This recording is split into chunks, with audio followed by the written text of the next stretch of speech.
imkansız düşdü yerə. Şezere. Sen nazış. Yetim adamam, bilmirəm, mən də qoşulmuşam burada. Hamını götüremişim.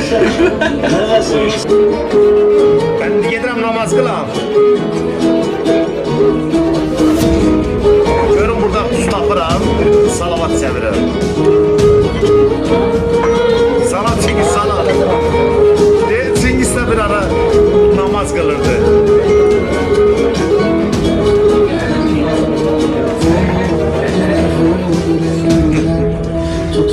Salam aleyküm, salam, hoş gördük. Nətərsən, nə var, nə yox? Gel yanıma. Ay şeyle ben yanıma paylaşım vardı. Bu da qaçıb getdi. Ay Şem sana. Deyil nömrəni vermirəm, mən. Bu da deyil nömrəni vermirəm. Sən gələrsən, sən danışım alarım. Şemi. Sen fikrin muayizlərini görünür. Gəlmədim, mən Çingizə görə kətdə şey etmək istəyirdim, məçid. Bizim burada bir Danabaş uşağı var. Şeyə büküblər, qırmızı. Özü rəhbət sənə.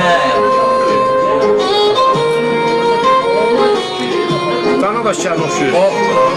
Amma 350 manat itəliyiblər, rahat olun. 5 İkimiz eşitsən. Mən də yetim adamım, mənim yəyəm var, Allah aşkına. Sağ ol, sağ ol. Var yoxun kim eşitsən, stoldan asıldı. Mən nə vaxt Şəmi ilə oturam stola, 10 litr desəm yaxşıyam. Yox, daha səndən o 3 saatda o nə qədər işləyir. Şimdi, Ona da deyirəm, ha.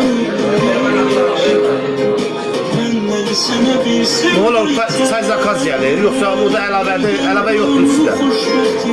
ay həyatım, köpür tanışmam. Yerdə çıxdığında səni görürəm. Yetim adamıq da bizdə, nə olur, bizdə namaz qılırıq, bizdə seyd əylik, bizdə məscid əylik. Sən bilirsən ki, mən sənə yalan danışmıram da, aç görüntünü bax. İndi gedib burada salavat eləyib, namaz qılacam. Sənə qurban olma. İndi arada otura bilmərəm mən yoldaşlarımla. Demək qısqılsan, mənim üstümdə qız yoxdur. Semat Bey'de hastane. Şam'a gedən Hüseyin var. Füzuli. Şam'a gedən Hüseyin var. Ben gideyim. Şəmi.